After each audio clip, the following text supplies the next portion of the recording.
Thank you. All right. Thanks everybody for joining. Welcome back to the EPPAC. I know it's been a little over a month since we've had one of these meetings. I really appreciate the flexibility as we are working through some of the modeling in stage one of the CGPP.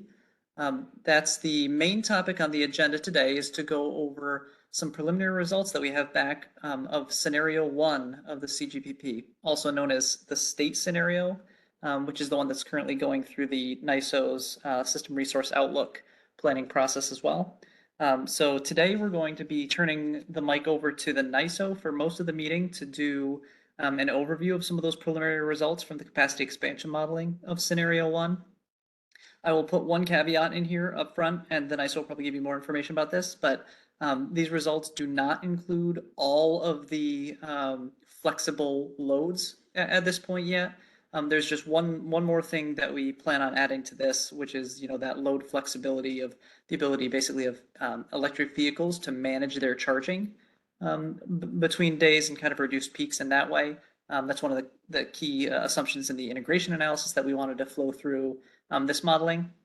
And just to give folks a sense of where we saw it in the integration analysis, flexible loads by 2030 can do a few hundred megawatts, if not more, of flexibility for us, reaching by the end of the study period in the 2040s up to a couple gigawatts of peak load shifted. So those results are yet to be incorporated here. There's some really complicated modeling that has to happen in Plexos for that to be incorporated. We're still working on that, but we're really excited to give you folks the first view of the full set of modeling results. And one of the things we're hoping to get back from you is, as EPPAC members, do these results seem to make sense based on the assumptions from the initial scenario as you understand them? Do you have any questions about how the results presented, or any questions about timing or anything like that, which we'll be going through? So I wanted to, at this point, turn it over to the NISO to go through some of these presentations, and please feel free to pop questions in the chat or jump in with clarifying questions. I know Sarah and Keith are both here from the NISO to give the presentation and to potentially answer some of those questions. So feel free to make this a discussion. And at this point, I think I'll turn it over to Sarah to start the presentation. Hey, Skylar, this is Keith. I'll jump in here first before we turn it over to Sarah. I would ask between you and I, Skylar, if we can help Sarah out in giving her a hand to keep the order of questions in order here. And I guess certainly I think we'll take questions as we go along, but I guess let's try to use the raise hand feature to try to keep things in order. Is that all right with you, Skylar? That sounds great. All right. With that, you stole my thunder on flex loads. No problem there. With that, Sarah, go ahead and take it away. Great. Thanks, Keith. Thanks, Skylar. This is Sarah Karkner with the NISO. So I'll start sharing my screen here, and we'll talk through preliminary results for the state scenario, or scenario one, as part of the CGPP process.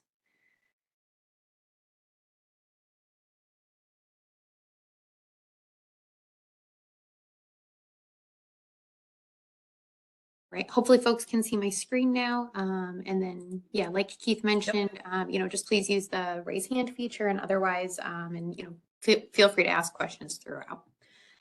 So for today, we will be walking through preliminary results for the state scenario. As Skylar mentioned, we are still going through modeling efforts here to incorporate flexible loads consistent with assumptions from the integration analysis. So we will be back with updated results for this scenario once that modeling is fully incorporated, but at least wanted to get the discussion started today.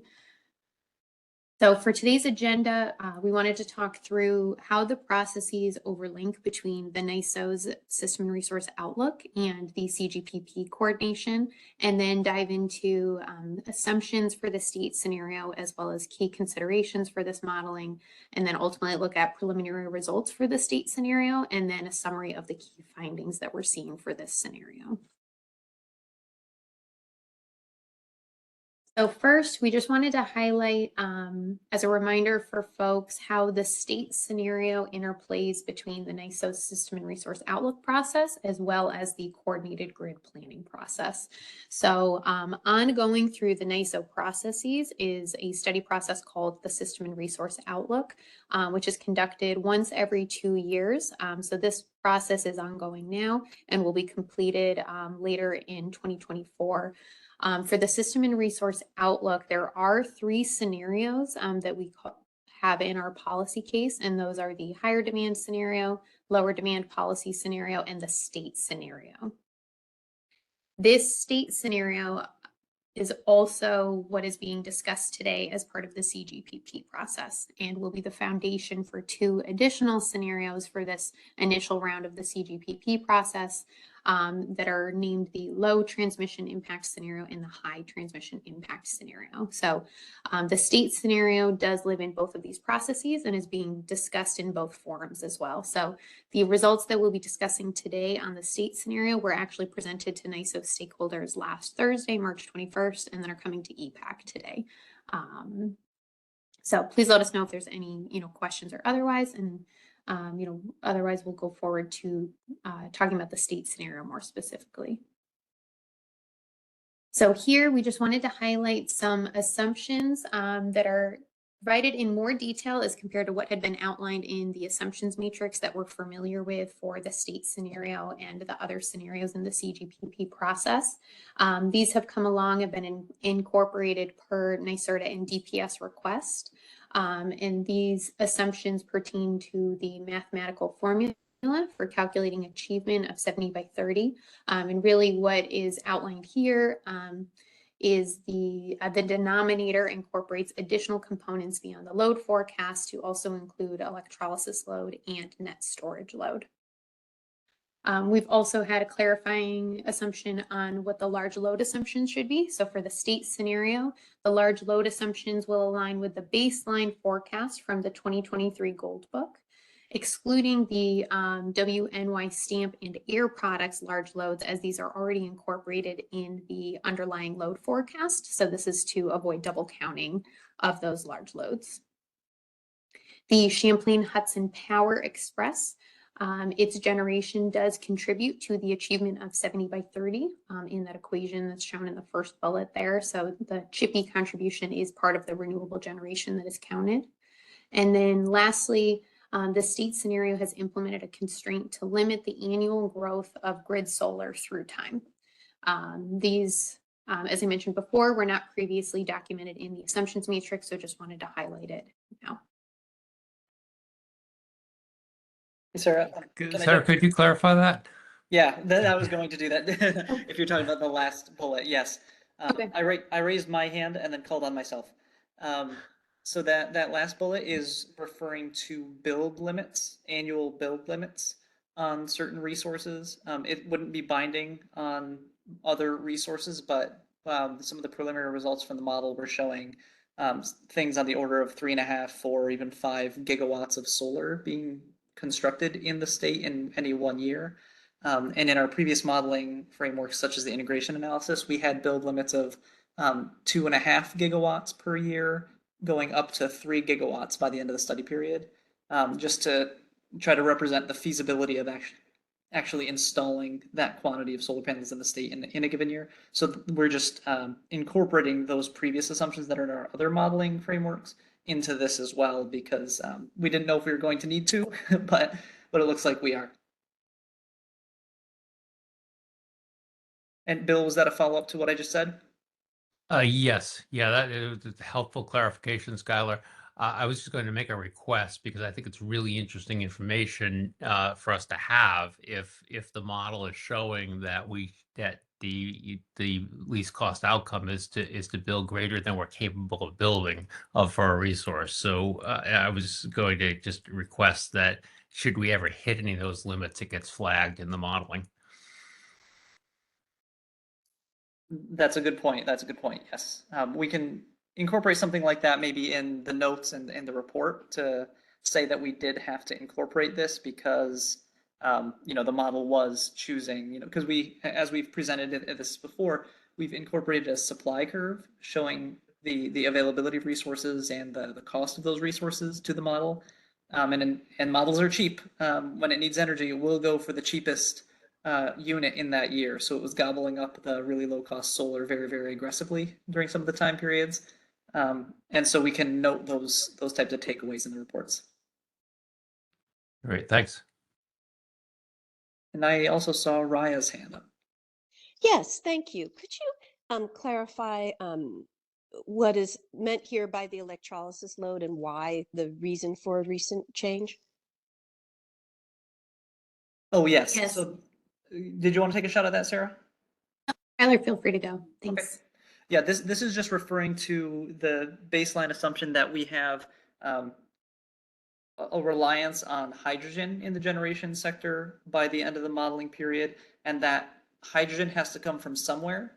And we've implemented an assumption that is consistent with the scoping plan, where 50% of the hydrogen is created in state. And so to create that hydrogen in state, we're assuming it's green hydrogen, which has to be powered by electrolyzers, and those electrolyzers are powered by clean energy. And so that load to run those electrolyzers is accounted for in the load forecast. And so we on top of the load forecast, so we have to add that to the base load forecast to make sure that consistent with 70 by 30, we're actually producing 70% of all of our energy needs, including hydrogen needs, from clean energy.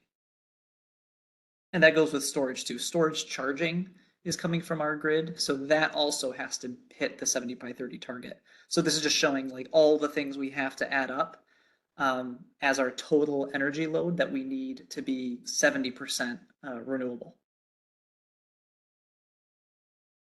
All right, thank you.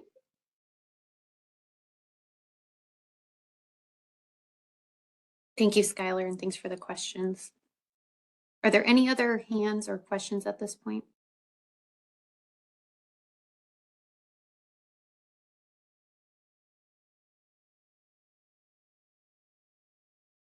Okay, great.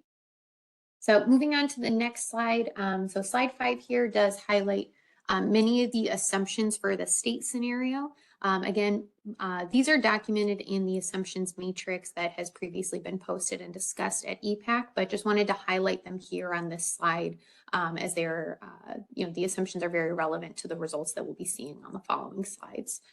So just to hit on a few, just as a reminder for folks, the energy demand and peak load forecasts are based on scenario 2 from the Climate Action Council's integration analysis, with the addition of large loads and electrolysis load.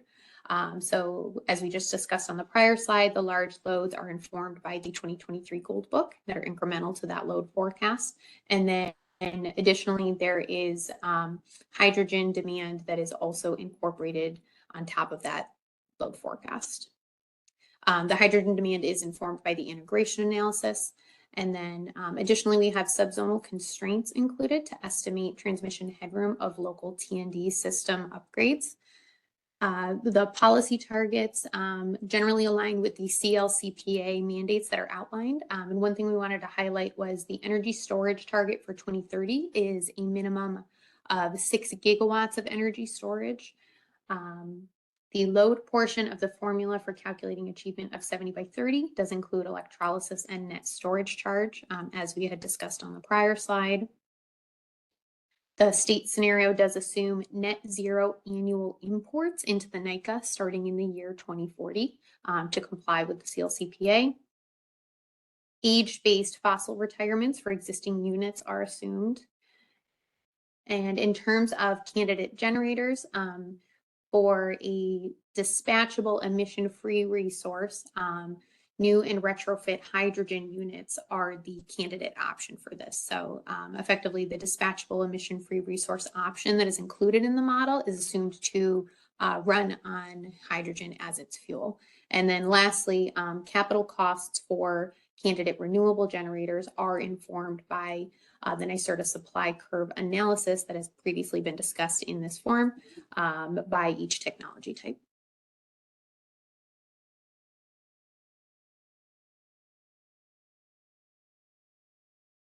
Sarah, looks like you have a question from Bill Acker.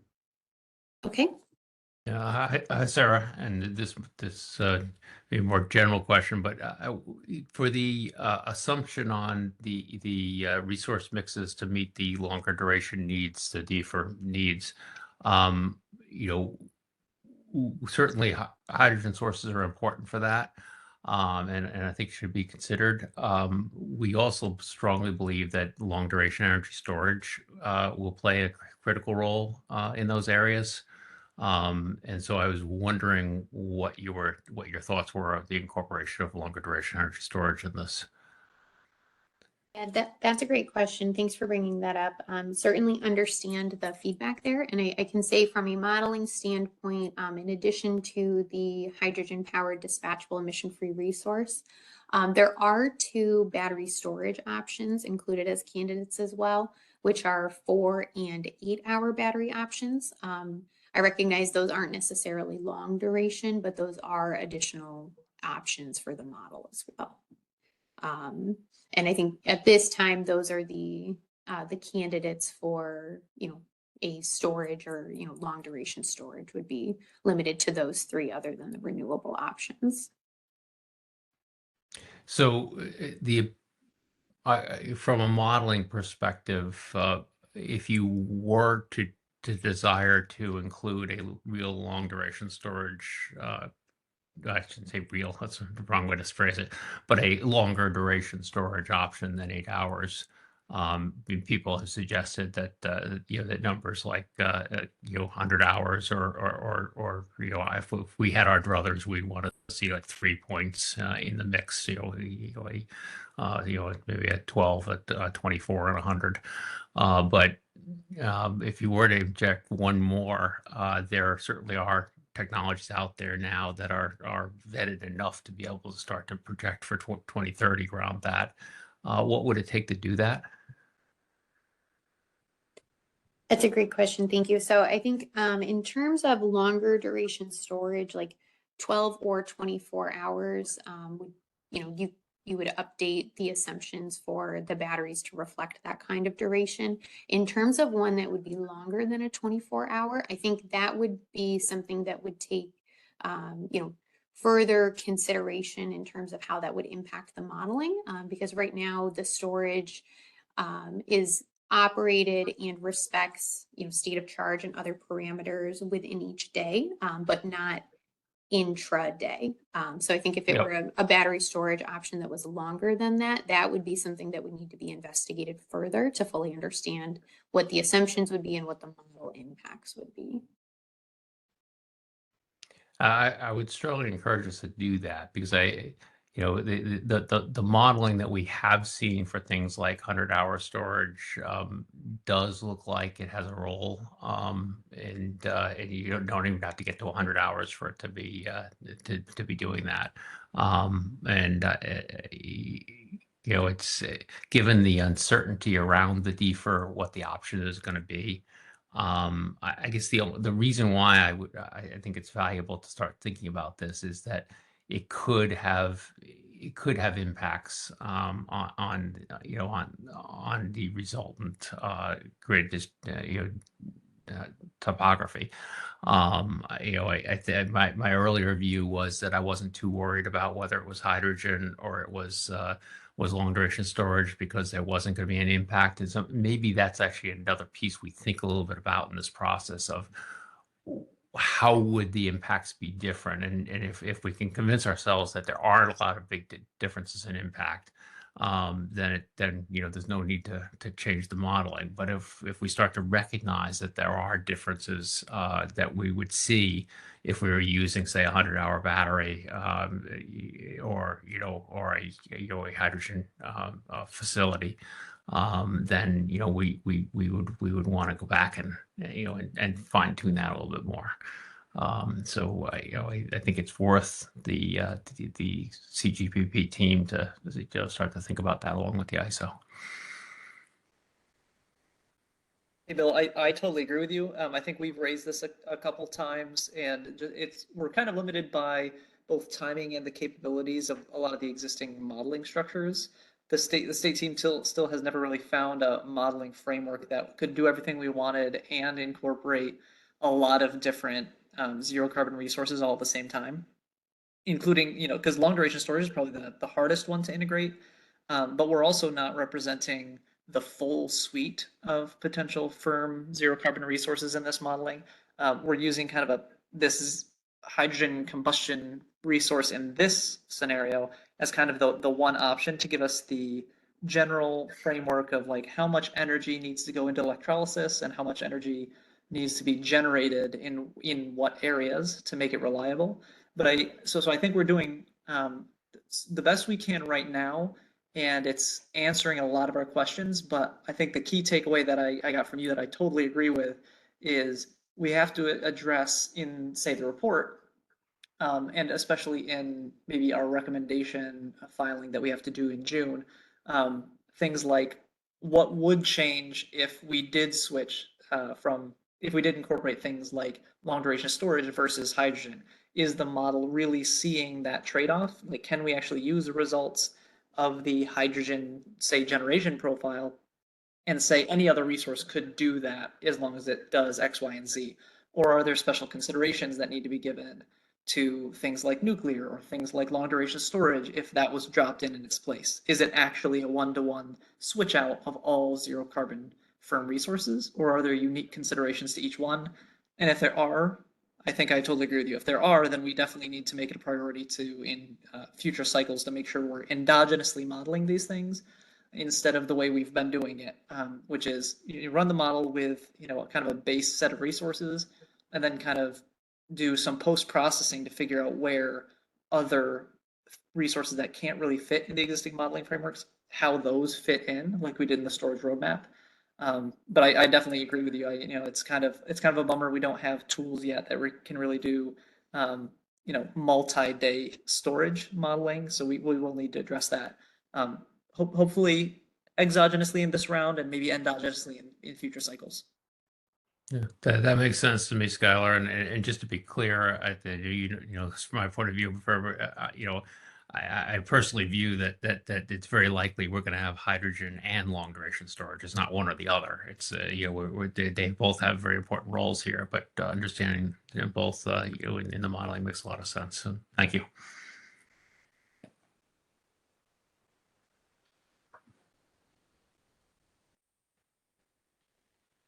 Great, thank you. And then just one last thing I wanted to flag.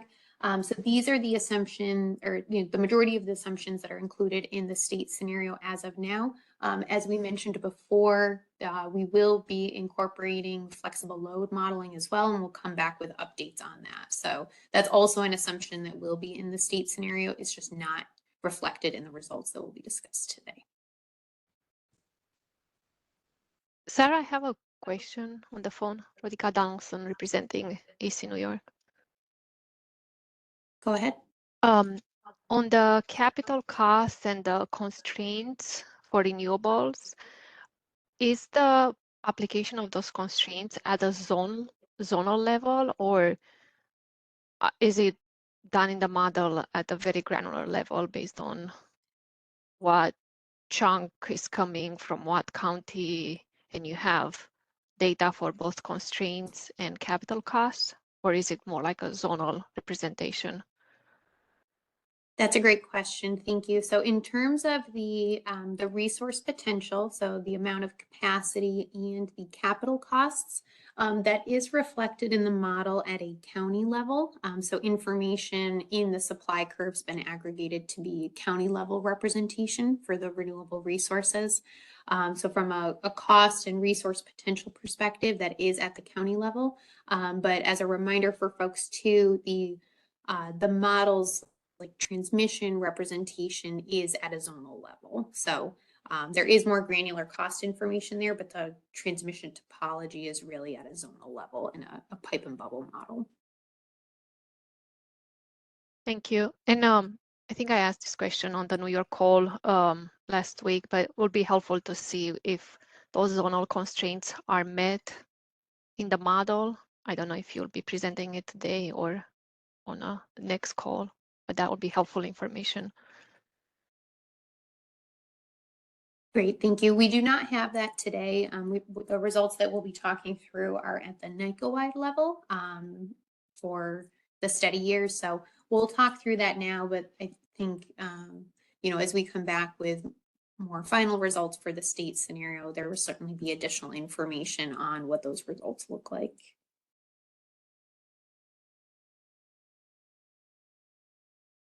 Thank you.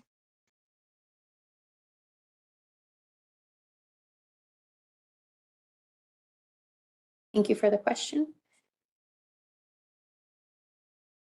Okay, so moving on, so results for the state scenario are included on the following slide. And before we get there, just wanted to highlight some of the primary drivers of what the resulting resource mix are the hourly load forecast, so the energy and peak forecasts that are assumed for the state scenario, the time representation methodology for the capacity expansion model. We are using a method that has select number of representative days per year, and that certainly impacts the results. The assumed policy mandates, so everything that is assumed for achievement of the CLCPA and other policy mandates, as well as the resource capital and operating cost assumptions for the candidate resources. And then one other key consideration is that projects that have been awarded contracts with NYSERDA that are assumed as firm builds in the model do account for a significant portion of the new capacity that is added by 2030. And then beyond 2030, there's certainly additional resource growth as well to continue to achieve the policy mandates and the growing load forecast.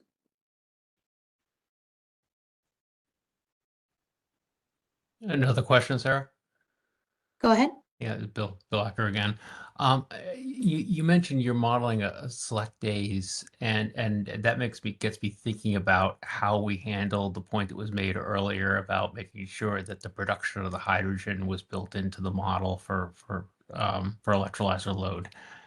How are you building that into load? I mean, and I guess the thing I'm particularly concerned about here is that in a picture of how this should operate is we should be doing that hydrogen production at times when loads are relatively light and we're storing it and then we're using it when we need it. But if you're taking snapshots of individual days, I would think it would be difficult to be able to implement that.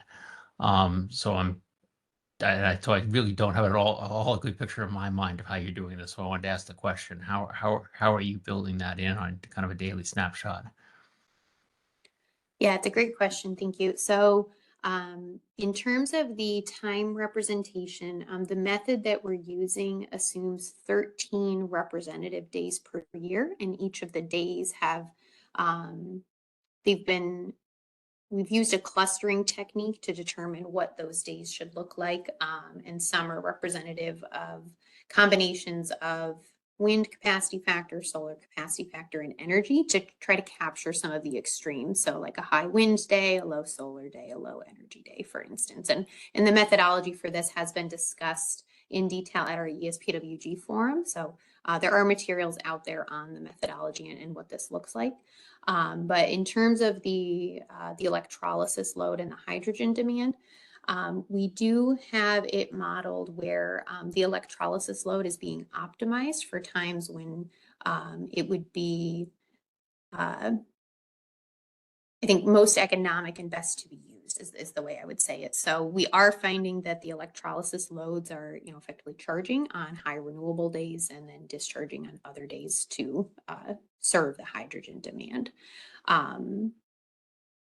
So you don't have a requirement that those 13 days somehow balance the hydrogen between them. There's an assumption that other days the hydrogen could be created or consumed. Is that correct? I mean, I'm digging at this particularly because it's still in the back of my mind is how different would this be from if I was modeling long duration storage, and I think it might be the same, and it might just not be fully represented here, which is okay. Understood. So I think to answer your question, there can be And we often do see electrolysis loads on a given representative day, and then hydrogen, dispatch on a different representative day. Okay. Um, So So, and- basically, phrased differently, if I have a really light, if I have a winter day with low solar, low wind, you're going to consume hydrogen, and you're just going to assume going into that day you've got the hydrogen to consume. Yes, that's correct. Yeah, Which okay. would be different than our battery resource modeling, which has the state of charge and charges and discharges all within a day. So it is different from the way that we model batteries in that perspective. Okay. All right. Yeah, and that's interesting too, because clearly, especially if you get to an 8-hour battery, that may not be the case. The battery may wait a couple days and act a lot better for the grid. But I can understand why you have to do that for this model.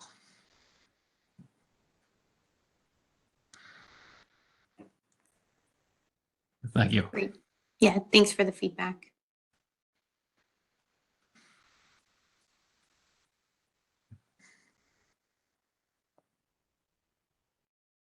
Okay, so moving on to the next slide here. So what we're showing on this Actually, slide. I'm sorry, Sarah. I'm sorry, but now you got me thinking again. So,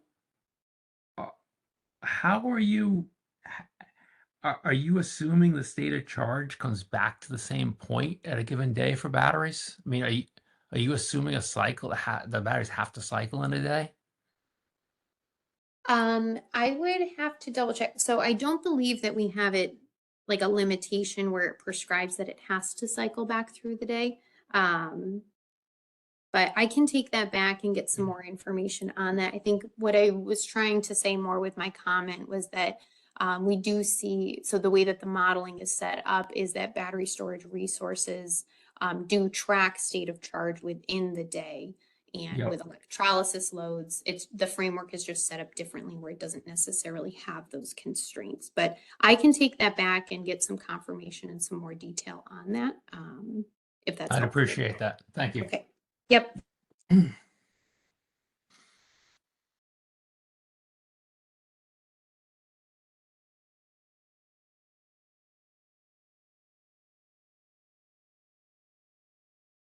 Okay. I think if there's no further questions, I'll go to the next slide, which has the preliminary results for the state scenario.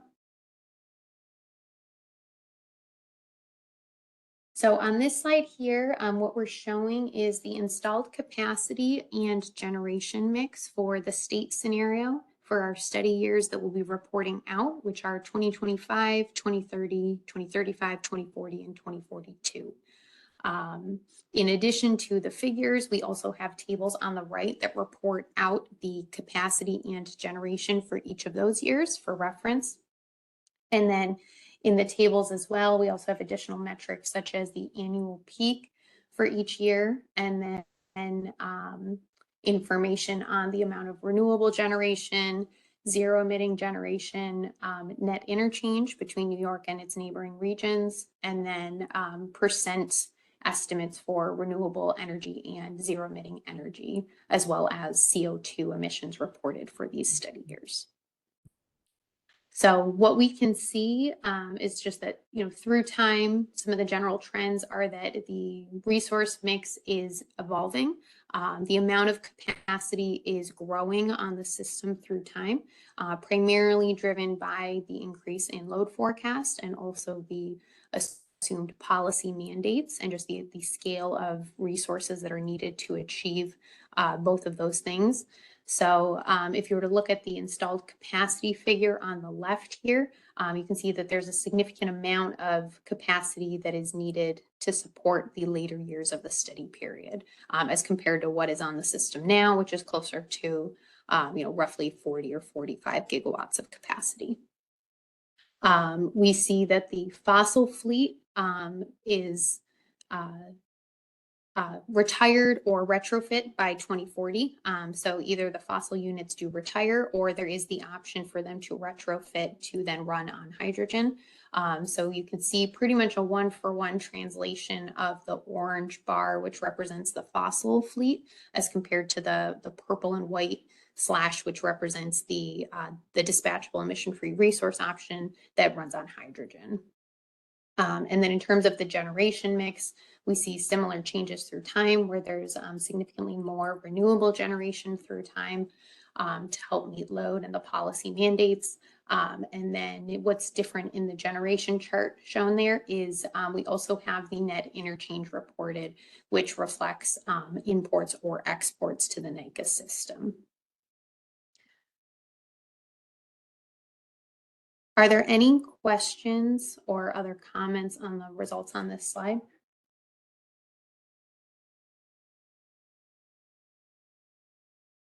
There's one comment, I guess, while we're waiting for other folks if they have questions. One of the things that we found really interesting about this slide is the deferred capacity mix versus its actual generation output. So to put it in perspective, that they have, the defers are showing up at a rate of maybe like 17, 20 gigawatts or a little bit more worth of capacity to meet our local capacity requirements, maybe our reserve requirement needs for actual local capacity. But then they're generating hardly at all. That's like a sub 1%, maybe even sub 0.1% capacity factor over the course of the year. You can almost barely see the generation sliver there. Yeah, it's a great point. Thanks for bringing that up, Skylar. And I think you're spot on with that. Although the defer units are not generating very much, they do run at a very low capacity factor. They are still being built to help support capacity reserve margin requirements. Part of the reason that they are running at such a low capacity factor is that they have a high operating costs. So the fuel and the variable O&M cost for these units is high, and certainly higher than all of the other resources that are assumed on the system at this point with the renewable resources and batteries. So in the model where it's minimizing total system cost and capital cost, it does choose to build and run those other units compared to the high operating costs that would be incurred by these units. Thanks for that detail, Sarah. Bill? Yeah, that's really helpful insight, and I think it furthers the reason for taking a really hard look at long duration storage along with this, because if it's a low number of hours per year that a long duration storage could cover, and the cost of that resource is cheaper than the defer you're modeling, you might get a very different result. And so I know it's not easy to put this in the model now, but I think this is something that we really should use as a catalyst for us to look at going forward, because that's a lot of cost for a very few hours, and I really do I appreciate there's like a few hours that are really needed, and we got to figure out how to cover them. And it might be that my personal guess is it's going to be a mixture of the hydrogen resources and the long duration storage, but that could make a real big difference in the financial costs here. I think that's this is really helpful. I'm curious about the did I not remember this policy case right? I thought we had the behind the meter solar hitting the 10 gigawatt state goal. It doesn't look like it is in this model. Is that not the right model, or am I misremembering that? I'm encouraged the storage is growing about what we expected and looks good.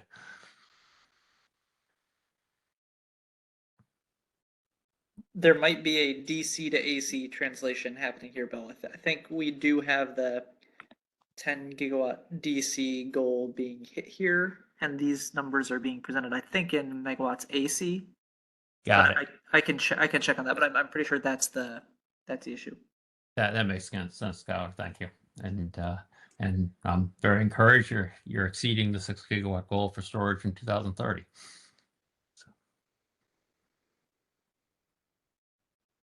If I'm reading that right.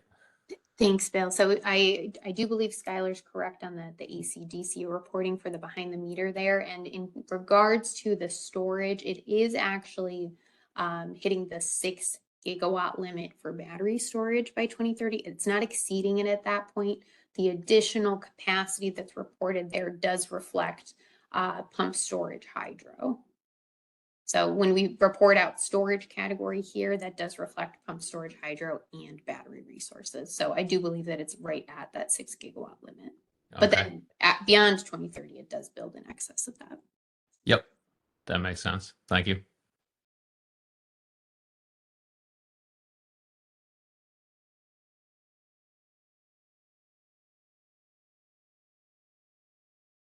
I think we have another hand up. Is that Julia? Yeah, thank you. I have a question, I guess, and then now a second question based on that last answer. But first of all, I definitely agree with Bill's point regarding the long duration storage.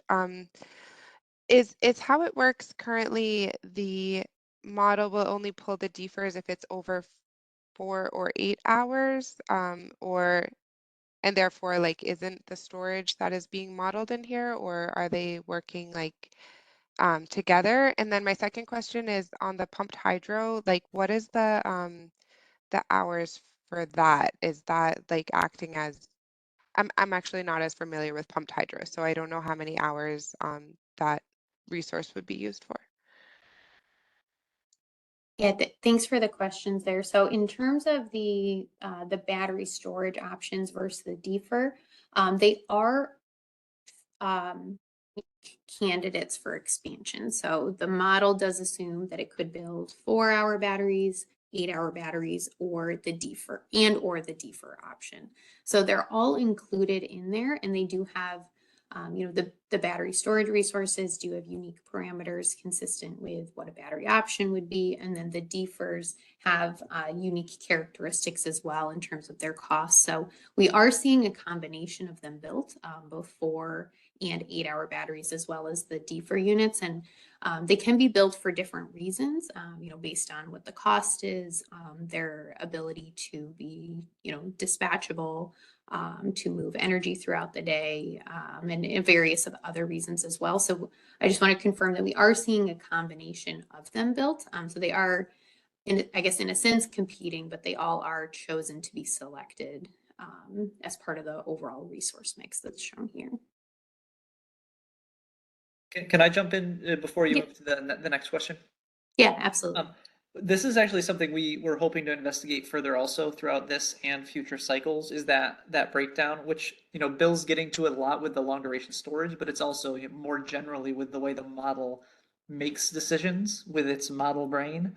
We want to look into a little bit more about how the perfect foresight in the model may be impacting defer selection, because there's a chance that the fact that the model knows ahead of time that it might not have a whole bunch of runtime for these resources, that might make it prefer the defer based on the load profile it knows it can hit, because it can buy it up front, and it knows it doesn't have to buy very much fuel, which is obviously, like Sarah said, the fuel for those resources is probably the most expensive fuel we have on the system then.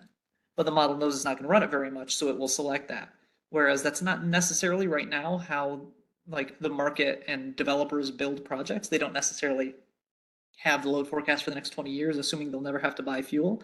There's slightly different decision making that might actually go into this in the real world, that would probably pull back and make you prefer other resources, potentially.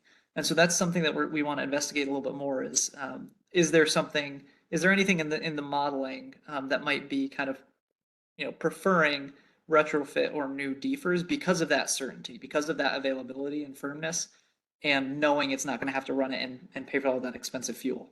But we have to look into that further. I haven't even expanded the research question fully there yet.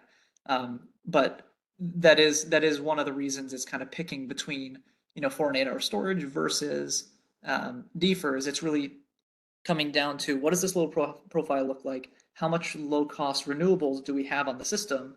And what does that load shape look like? The remaining load shape, that net load shape that the renewables haven't hit yet.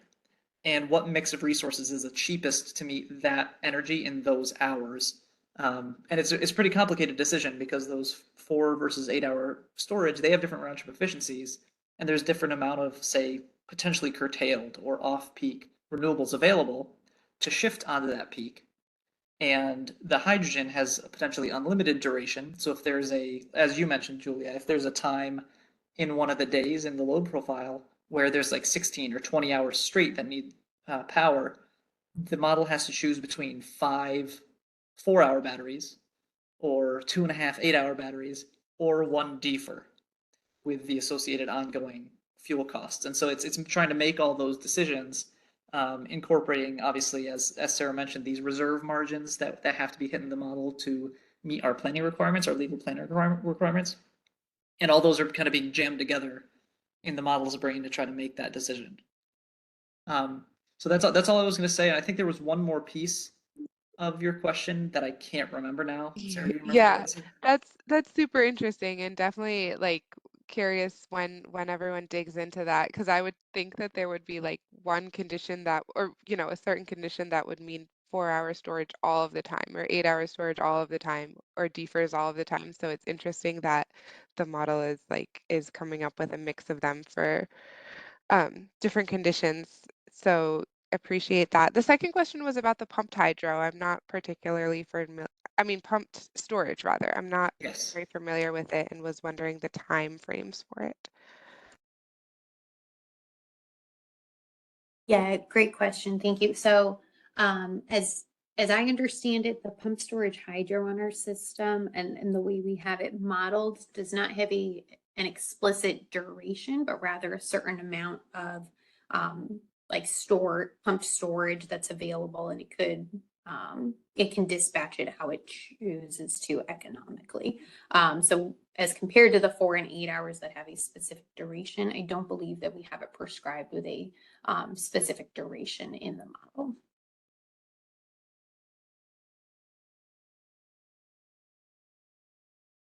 And I can take that back and see if there's more information that we can provide on that. Thank you. And this is not like new pumped hydro, just as a clarification. This is just the existing 1,400 and something megawatts of the NYPA pumped hydro plants. Thanks for the clarification on that, Skylar.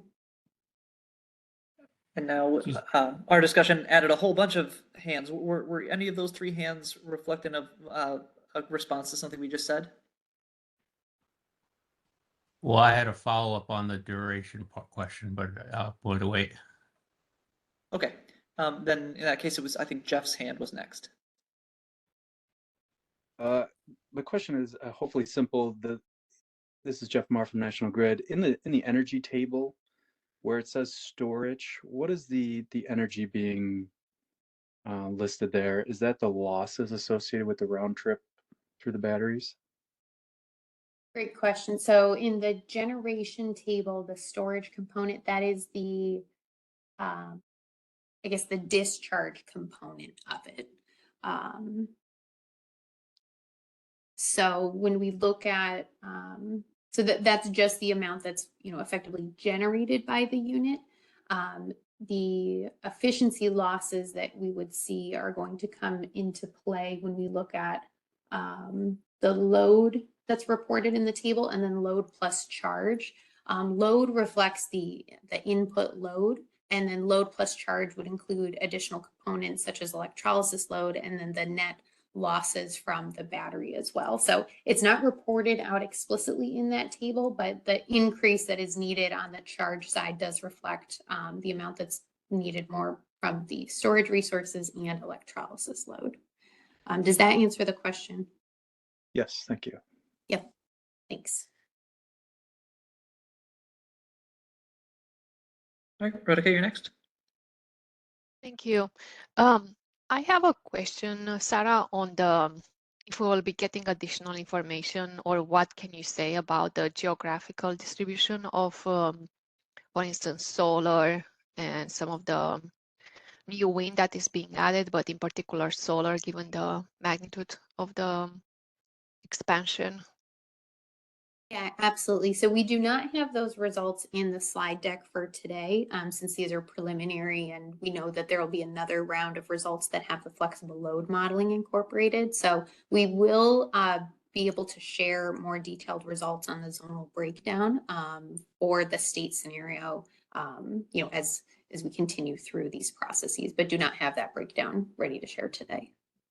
Okay, I think that will be very important given this is a transmission planning. I assume that a transmission planning process, I assume that to build so much solar, for instance, you'll need transmission. So the distribution, the geographical distribution will matter for the outcome of the process here.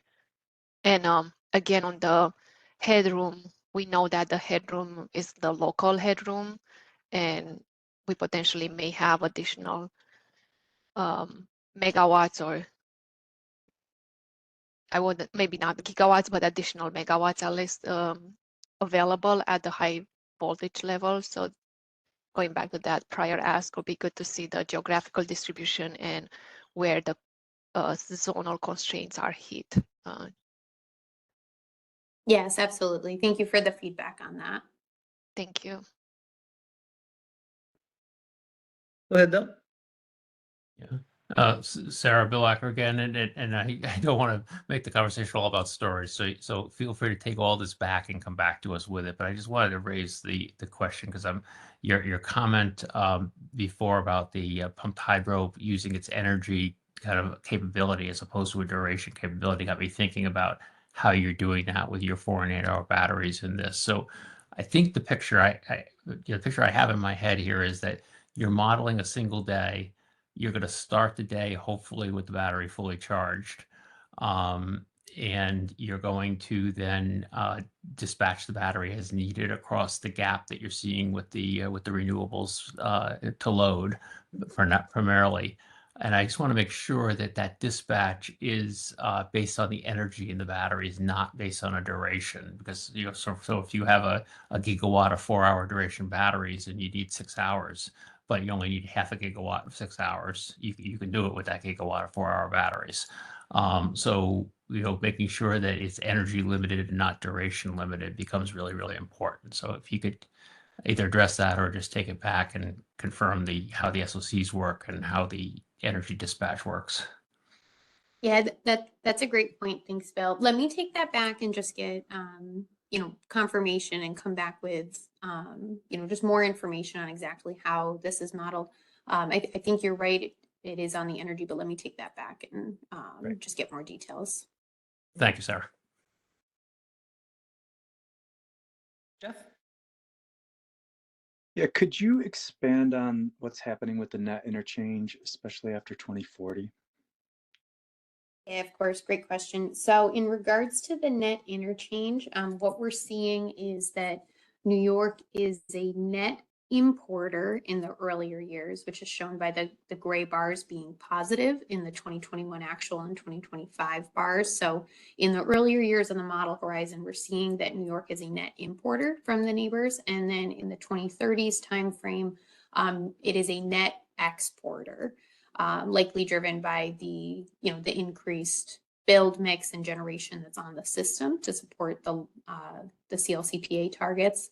But 2040 and beyond, the net interchange is 0 on an annual basis, and this is driven by a constraint that we have for the state scenario, which assumes net zero imports for years 2040 and beyond. So the model is allowed to import and export, throughout the days, but on an annual basis, the net interchange must be 0. So total imports need to equal total export for the year.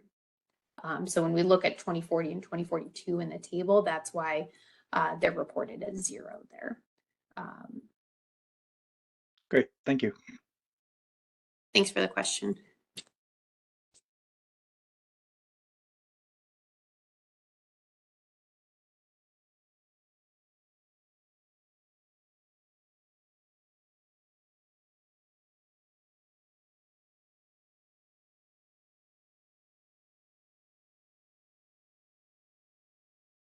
Skylar, are there any more questions at this point?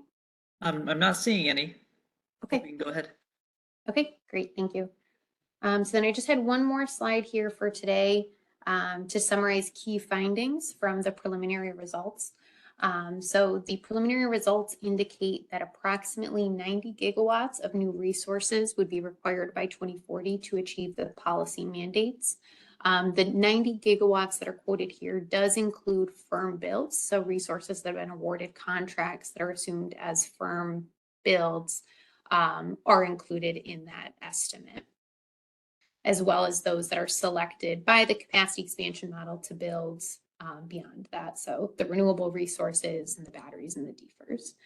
And then additionally, the preliminary results show a high reliance on dispatchable flexible resources for capacity. We touched on this a little bit on the prior slide, but they are still needed to support capacity needs in a high renewable system, but are operating at a low capacity factor due to the high operating cost primarily. And instead, the model is choosing to rely more heavily on the renewable resources and primarily UPV. There is a significant amount of utility solar, and that is coinciding well with when the electrolysis load is happening is on the high renewable days, and the high renewable days are having a lot of solar dispatch.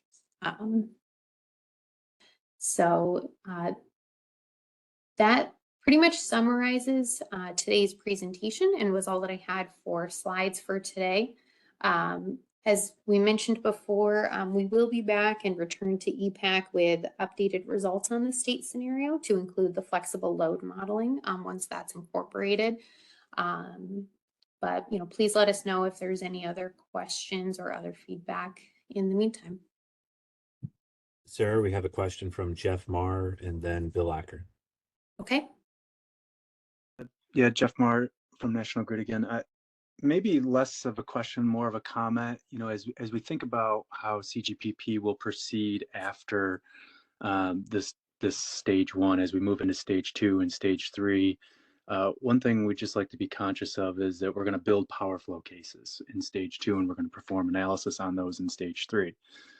So if we're making assumptions about flexible load or assumptions about electrolysis load, we're going to have to incorporate those assumptions into the modeling that we're going to do in stages 2 and 3 and so on. So I guess my ask is for NYISO to be conscious of what we're going to need in later stages in order to perform that modeling. So we will have to understand where is electrolysis load or where is flexible load and how much, so that we can incorporate that information. So I think this is something, at least for me, a little bit new. I'm not really sure exactly what we're going to do, or exactly how we're going to model that. So just kind of putting it out there for others to think of, that we do need some, I think, additional information on how to do that. Great. Thanks for bringing that up, Jeff. Appreciate the feedback.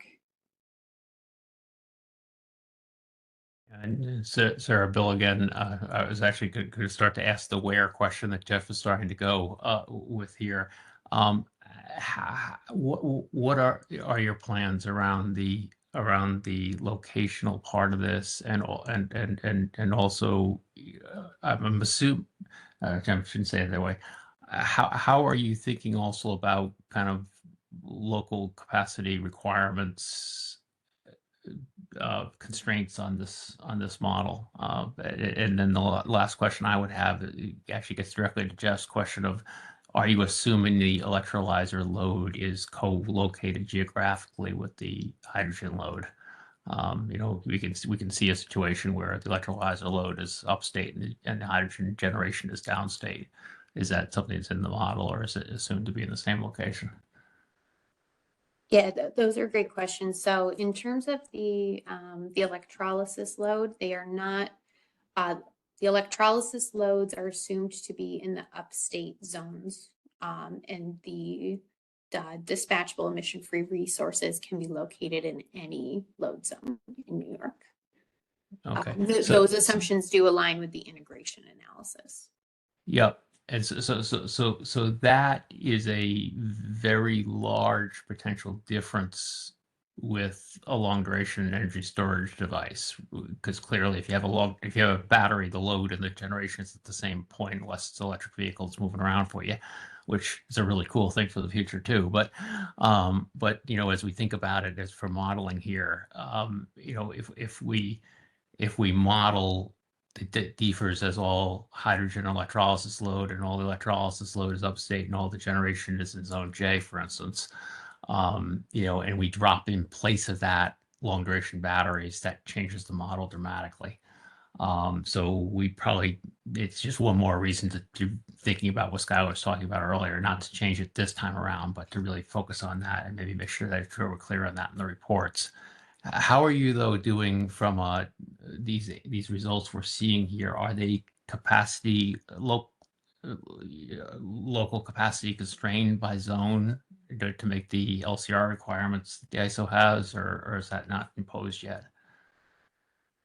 So there are requirements imposed I guess be a proxy for statewide and locational capacity requirements. So those are included in the assumptions for the NICA and then the 3 localities that we have.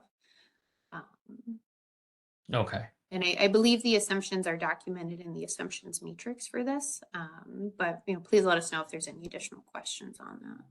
Okay, so this table we're looking at, or a table we were looking at a while ago, a couple slides ago, you have the output of the model that could be that same table for zone J, the same table for GHI, etc. Yes, we do have the breakdown. Yep. It's just not included in the materials for today. Okay, are you planning to share that then? Yes, we'll plan to come back with and share more detailed results, like at the zonal level, and some more additional information once the results for the state scenario are more final. So I think, at a minimum, we need to come back in the next step with the state scenario results that incorporate the flexible load assumption that's been requested. And then I think, once it's more final, then we can come out with more detailed results for the scenario and what it means for, the zonal breakdown and some other requests that have been made. Okay, great. Thank you. Yeah, thanks for the question. Hi, this is Raya. I guess I have a 2-part question. One, in the first instance, is about this info. Where and when will we be able to access more of the information about what's being presented today? Is there, there's this presentation, I know this recording will be available. Will the slide deck be able to be sent around? And is there further info that we can expect? And if so, when? Great question. So we will make this slide deck available to be posted with the EPPAC materials. And I think in terms of the other questions, timing and otherwise, I'll defer to Skylar or someone else on that. Yep. When the slides are able to be sent over to us, we usually get those posted within a couple of days to the EPPAC website, and I'll send around an email letting everybody know that there's a new material supporting document listed on the website. In terms of the additional results, we're still going through and trying to add that flexible load information.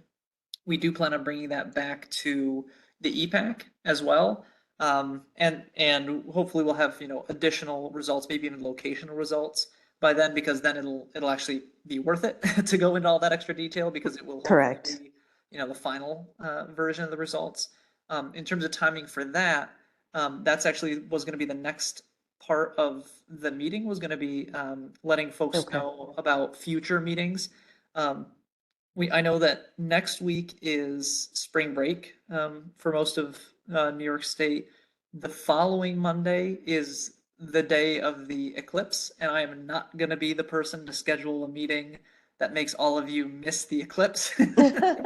So we're targeting the following Monday to be a day to kind of have an extended meeting on final results, locational results, and continuing this discussion.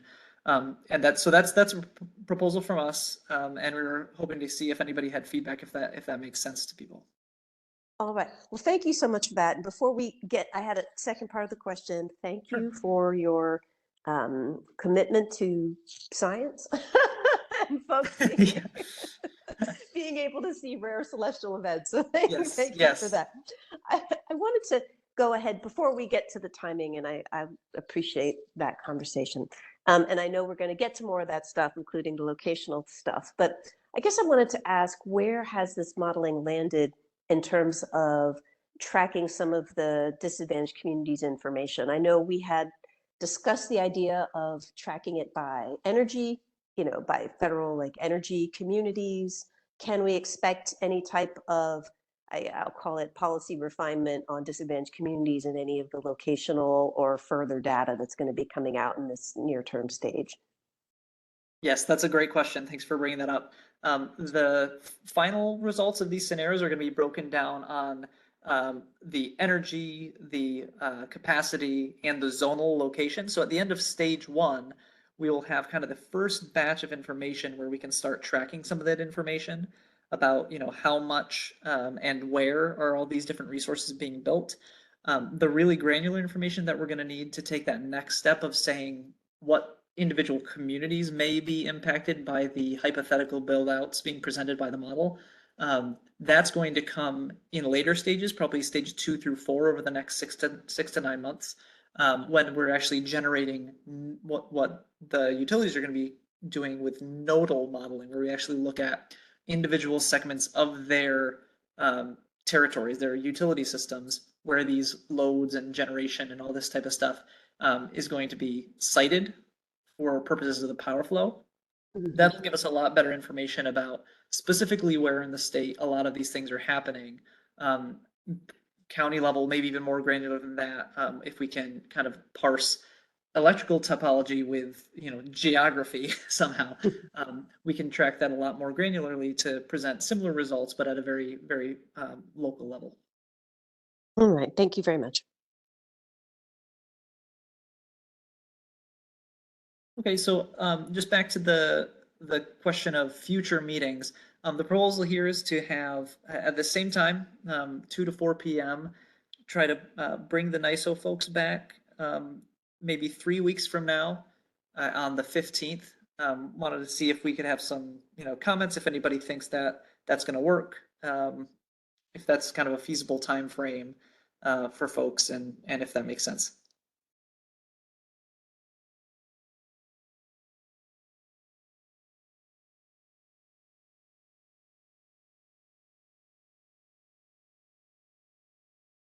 Excellent. I'm going to take that as positive feedback that it makes sense. I know this time seems to work for most folks.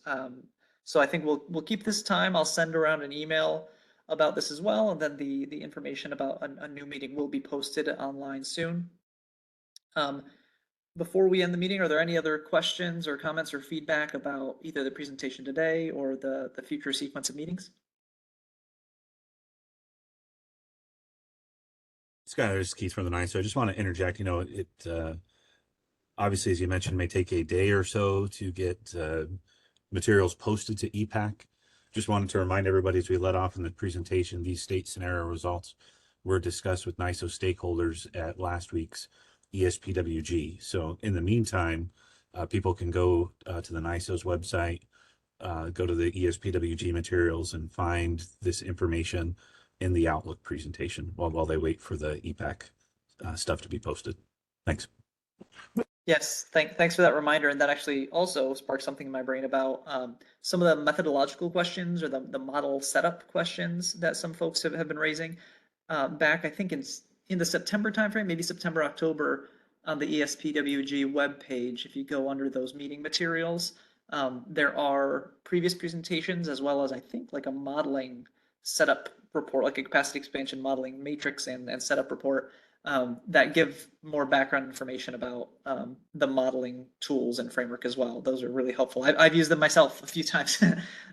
So if folks find something useful there and on the EPPAC supporting documents webpage, that's great. Bill? Yeah, just kind of a closing thought on the modeling, and I want to be very clear before I make this statement that Sarah, I appreciate the presentation, and I think this is really good work. I do want to make sure we are pointing out that we have a lot to do to further the modeling in the future, and I realize it's a lot of work to do this. So again, I don't want this to be viewed negatively today's presentation, but it comes to mind that your ability to include flexible load in a model that's a daily snapshot with 13 days is going to be very limited. I think about flexible load from an EV, and I can charge my car on Tuesday or I can charge it on Friday. If I'm doing a daily snapshot, I literally could take all the EV load out of the state in a daily snapshot. And how do I decide? Do I take 30% of the load out of the state, 10%, or all of it? I think it's impossible with a daily model to do that. So I think we have a real need to start a parallel process, not next week because we have a lot of work to do right now, but once we get through this first wave of modeling, to really start a parallel process to take a hard look at how to dramatically increase a couple of dimensions of the modeling we're doing. And I was having a conversation with someone else earlier today about the incredible resource strain that's happening for the utilities and the ISO and everyone else on this. And I keep getting reminded from both by myself and from others that the impact of this modeling is going to be so important to our future. We're going to spend tens of billions of dollars. That if we do need more resources to make the wise decision on tens of billions of dollars, we really should be taking those more resources and making sure we're making wise decisions. So I would strongly support as an EPPAC member that that we start an effort in parallel once we get through this first wave to look at how we can properly model long duration storage, how we can properly model multiple days in a row, and flexible loads and all of those kinds of things. And that probably will take more resources, and getting the resources in place to have those for the utilities and for the ISO to do it. So I just wanted to make those comments before today's meeting got closed. Very much appreciate those, Bill. That was great feedback. And that actually sparked something in my mind about a good place for all of these additional comments. I will note to people that there are 2 filings in the CGPP coming up in June. One is going to be by the utilities on a filing on how to potentially compress this process into 2 years.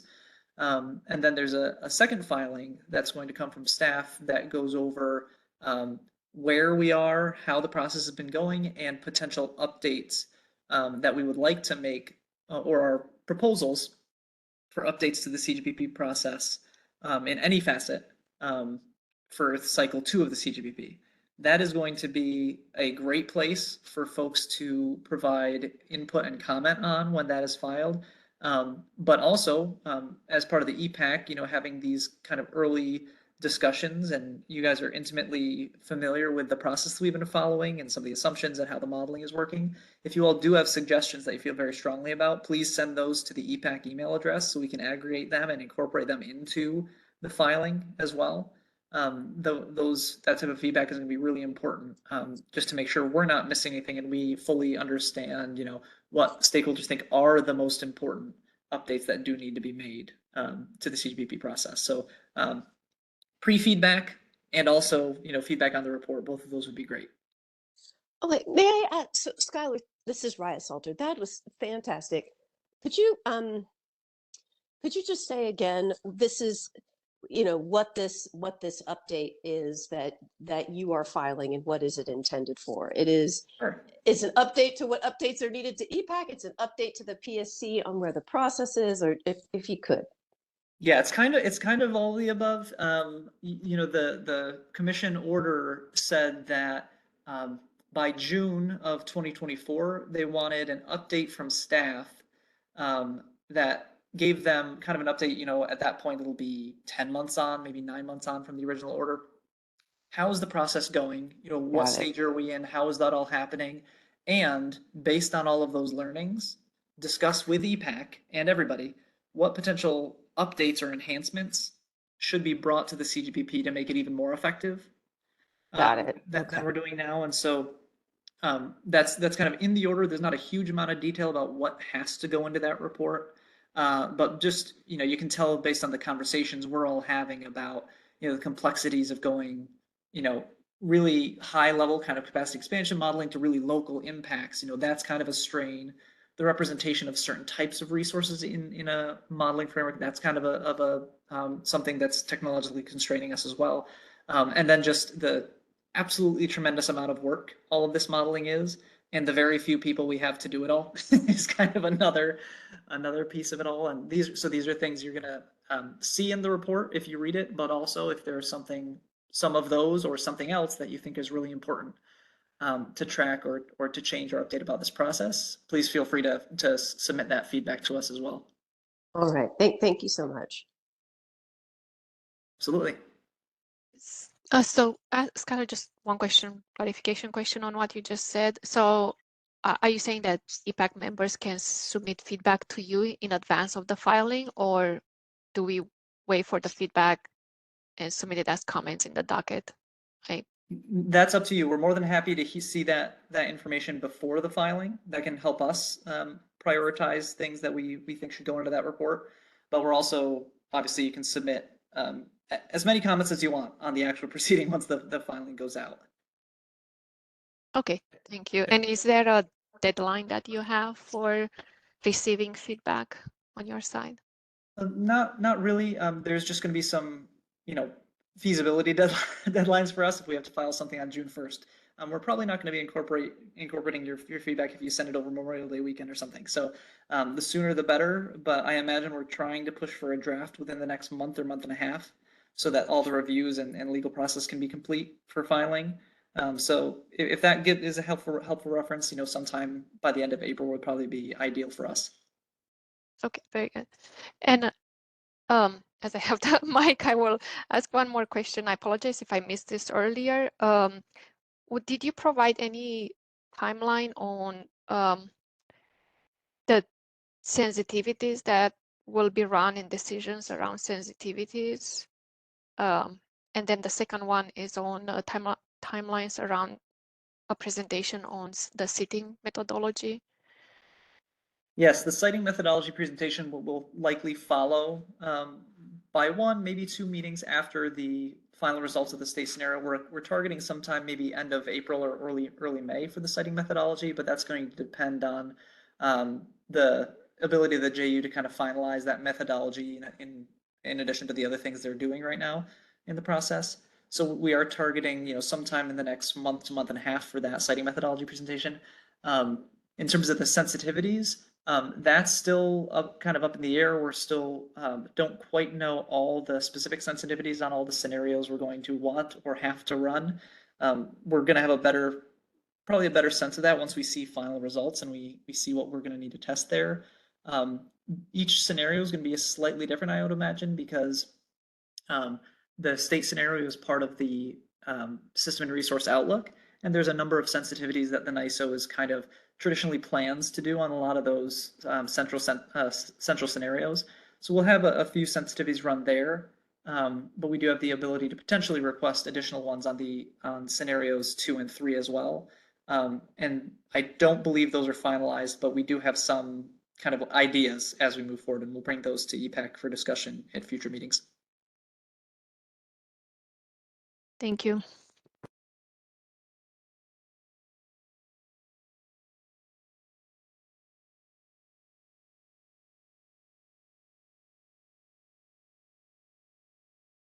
All right, any final thoughts, questions?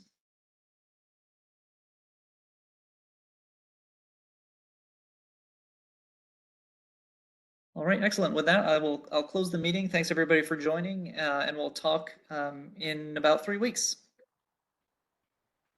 Have a good one. Great. Thanks, Scott.